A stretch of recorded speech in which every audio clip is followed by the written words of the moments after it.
ఈ న్యూస్ ని 3 times check చేయాల్సి వచ్చింది, రియలా ఫేకా అని.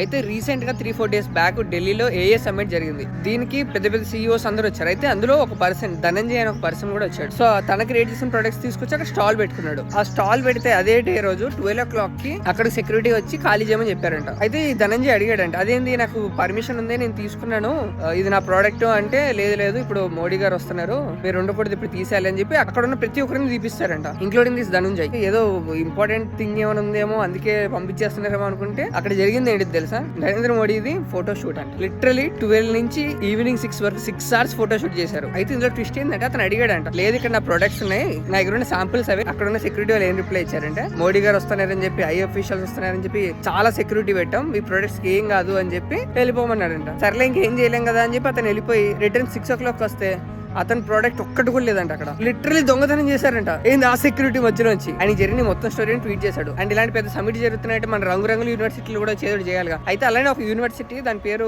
గల్గోటి అనే ఏదో ఉంది. వాళ్ళు ఏం చేశారంటే ఒక రోబోట్ ని తీసుకొచ్చి రిప్రజెంట్ చేశారంటే, ఇది మేమే క్రియేట్ చేస్తాం, ఇది మా డెవలప్మెంట్ అని. రోబోట్ డాగ్ అది. ఆ రియల్ రోబోట్ చైనాలో దొరుకుతుందని చెప్పి చైనా స్వయంగా ట్వీట్ వేసింది. మార్కెట్ లో ఎవరైనా కొనుక్కోవచ్చు. దాని ప్రైస్ సంథింగ్ $2,000 ఎంతో ఉంది. ఈ యూనివర్సిటీ వాళ్ళు రిప్రజెంట్ చేసింది దానికి. ఆ ఏ సమిట్ వాళ్ళు బయటికి పంటారా బాబు, మాకు వద్దు అన్నారు. దానికనే పెద్ద కామెడీ అని తెలుసా, మన India government research and development కి ఈ ఇయర్ రిలీజ్ చేసిన బడ్జెట్ ఎంత తెలుసా? 0.64. ఏం జోకా? 0.64 అంటే కంపేర్ చేస్తున్నాను కాదు కానీ చైనా యూఎస్ ని తీసుకుంటే 5-6% చేస్తున్నారు ఓవరాల్ బడ్జెట్ లో. 0.64 దాంతో ఏం డెవలప్ చేస్తారు, ఏం రీసెర్చ్ చేస్తారు?